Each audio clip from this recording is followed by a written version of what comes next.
The live TV, सच सबसे आगे।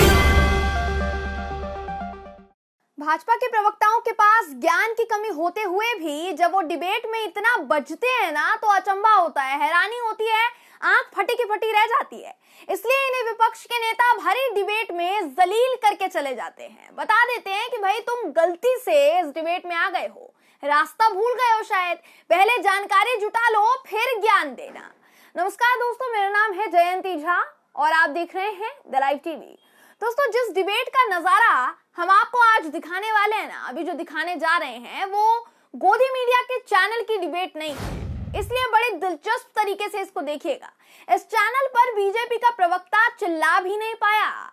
आशुतोष गुप्ता जी का डिजिटल मीडिया पोर्टल सत्यहिंदी.com की डिबेट में बीजेपी और कांग्रेस के प्रवक्ता आमने सामने आ गए। इस डिबेट में बीजेपी के प्रवक्ताओं का जाहिलपना, गवारपना बाहर आ गया।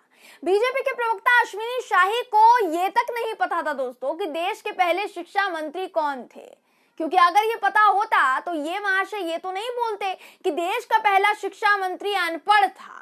फिर ये दादागिरी भरे अंदाज में कहते हैं कि जब देश का पहला शिक्षा मंत्री अनपढ़ हो सकता है तो देश का गृह मंत्री तो कुछ भी हो सकता है।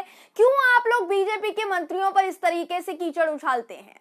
इसके बाद हैरानी तब हुई जब सबसे अनैतिक पार्टी बीजेपी के प्रवक्ता कहते हैं कि नैतिकता का पैमाना वो बताने लग जाते हैं अचानक से। इनके ये सब कहने के बाद कांग्रेस के प्रवक्ता गुरदीप सप्पल ने जो बीजेपी के प्रवक्ता को शालीनता से झाड़ा है दोस्तों, मजा आ गया बिल्कुल। उन्होंने कहा कि गलत जानकारी मत फैलाइए।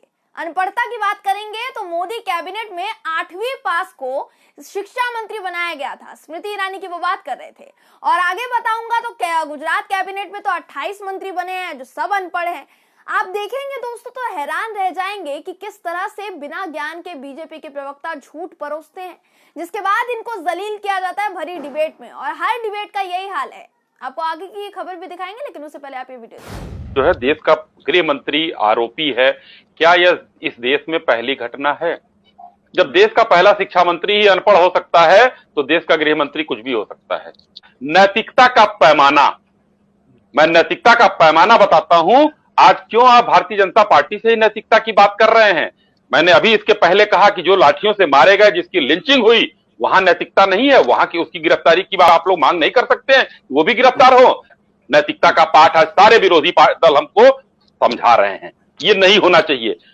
अश्विनी जी, पहले तो देश के पहले शिक्षा मंत्री मौलाना अबुल कलाम आजाद थे, जाने माने इंटेलेक्चुअल थे, पढ़े लिखे इंसान थे, वो अनपढ़ नहीं थे। अनपढ़ शिक्षा मंत्री की अगर आप मुझसे बात करेंगे तो शायद 8वीं पास मंत्री मोदी जी की कैबिनेट में शिक्षा मंत्री बनी थी।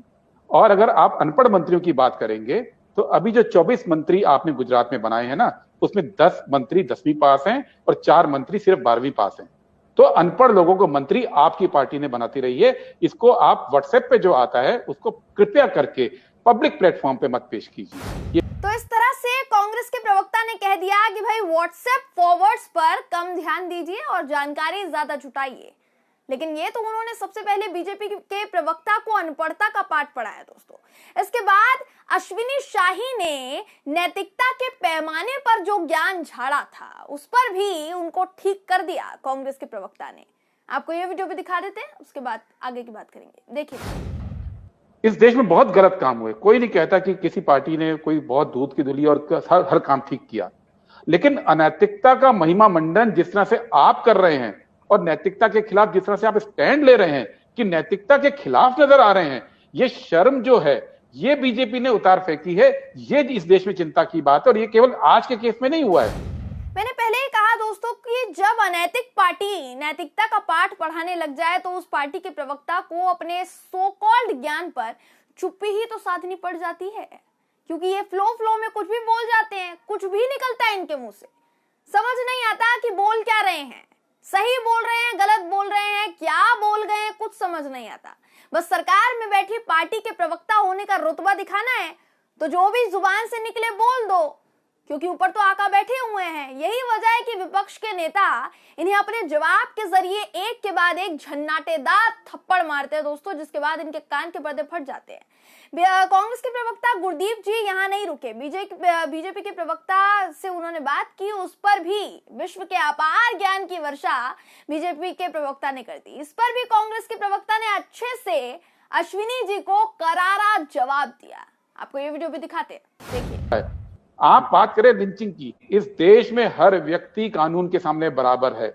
इस देश में हर व्यक्ति के बराबर अधिकार हैं, चाहे वो अपराधी क्यों ना हो उसके भी अधिकार हैं, चाहे वो कातिल क्यों ना हो उसके भी अधिकार है।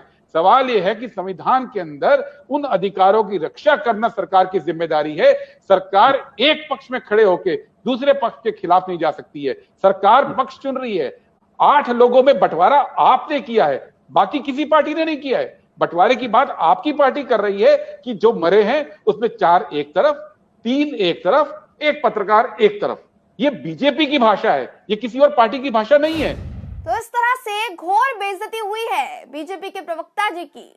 और ये सिर्फ एक बीजेपी के प्रवक्ता का हाल नहीं है दोस्तों, आप अच्छे से जानते हैं इस पार्टी के हर प्रवक्ता का डिबेट में यही रवैया रहता है, चाहे वो मोदी मीडिया हो, नॉर्मल चैनल हो। लेकिन हर डिबेट में मीडिया चैनल पर नहीं होती ना दोस्तों हर डिबेट। कुछ डिबेट ऐसे चैनल्स पर भी होती है जहां चिल्ला कर ये प्रवक्ता ना तो एंकर को चुप करवा सकते हैं और ना ही विपक्ष के नेता को। हर डिबेट गोदी मीडिया पर नहीं होती, क्योंकि मेनस्ट्रीम मीडिया चैनल उर्फ गोदी मीडिया पर तो आप डिबेट का लहजा देख लीजिए, आपको समझ नहीं आएगा कि ये मीडिया चैनल की डिबेट चल रही है या फिर रेसलिंग का मैच चल रहा है, समझ ही नहीं पाएंगे आप। एंकर बीजेपी के नेताओं से सवाल पूछते ही नहीं है और विपक्ष के नेताओं को बीजेपी से सवाल पूछने के लिए समय नहीं मिलता, उनको पूछने नहीं दिया जाता, एंकर ही रोक देते हैं उनको। इसलिए ऐसी डिबेट जरूरी होती है जहां शालीनता वातावरण में बीजेपी वालों को अपनी इज्जत का तकाजा तो हो, क्योंकि जो इनकी बची कुछ इज्जत होती है उसे ये अपनी करतूतों की वजह से चकनाचूर कर देते हैं भरी डिबेट में। अब आप खुद सोचिए ना, अबुल कलाम आजाद जी इनको बीजेपी के प्रवक्ता अनपढ़ बताते हैं, अनपढ़ समझते हैं, लेकिन स्मृति ईरानी को मोदी कैबिनेट में मंत्री बनाया जाता है, वो भी शिक्षा मंत्री। उनकी शिक्षा कितनी है भाई, उनको अनपढ़ नहीं कहोगे। गृह मंत्री जी अपनी डिग्री सबमिट की है कि नहीं की है उन्होंने? अरे सब छोड़िए, देश के प्रधानमंत्री जी की ही शिक्षा का प्रमाण ले लीजिए ना। खुद अब अपने मुंह से मोदी जी बोल चुके हैं कि पढ़े लिखे नहीं है, वो पढ़ाई नहीं हुई है मोदी जी की। लेकिन फिर भी महिमा मंडन में ये प्रवक्ता इतना मसरूफ रहते हैं कि क्या ही बताएं, बस अपने आका की पढ़ाई का सबूत भी नहीं मांगते, इतना ज्यादा मसरूफ है इस वक्त ये।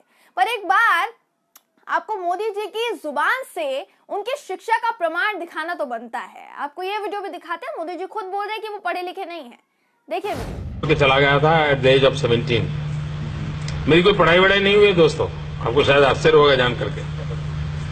तो मैं स्कूली शिक्षा गांव में किया, और जैसा मैडम बता रही थी ना कि अपनी शिक्षा के कारण आदमी आगे नहीं बढ़ता है, तो मेरी शिक्षा ही नहीं हुई इसलिए बढ़ गया। तो इस तरह से नरेंद्र मोदी जी खुद ये बता चुके हैं कि उन्होंने तो शिक्षा ग्रहण ही नहीं की है, स्कूल के बाद तो पढ़ाई नहीं की है। लेकिन फिर भी बीजेपी के प्रवक्ता कहते हैं कि भाई देश का पहला शिक्षा मंत्री अनपढ़ था, इसलिए गृह मंत्री तो कुछ भी हो सकता है, उन पर सवाल क्यों खड़े करना। अरे जिनके नेतृत्व में आपकी सरकार चल रही है, जरा उनकी भी तो डिग्री देख लीजिए ना। अब ये तो मुझे पता है नहीं देखोगे, पर एक सलाह देना चाह रही थी बस।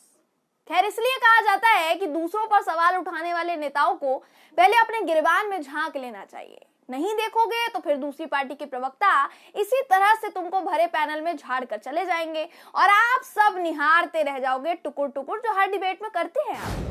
हर डिबेट में बीजेपी के प्रवक्ताओं का यही हाल होता है, लेकिन फिर भी ये सुधरने के लिए तैयार नहीं होते। सबसे ज्यादा हैरानी होती है दोस्तों कि कुछ ना पता होते हुए भी खुद को स्कॉलर दिखाने की कोशिश करते हैं ये प्रवक्ता, लेकिन इनका सारा स्कॉलरपना एक झटके में निकल जाता है जब सामने विपक्ष के पढ़े लिखे नेता आ जाते हैं और इनका सामना उनसे हो जाता है। बहरहाल, इस खबर पर आपकी राय क्या है कमेंट के जरिए जरूर बताइएगा। अगर आपको ये वीडियो पसंद आई हो तो वीडियो को लाइक और शेयर करना ना भूलें। फिर मुलाकात होगी आपसे किसी ऐसी ही खबर के साथ, तब तक के लिए नमस्कार।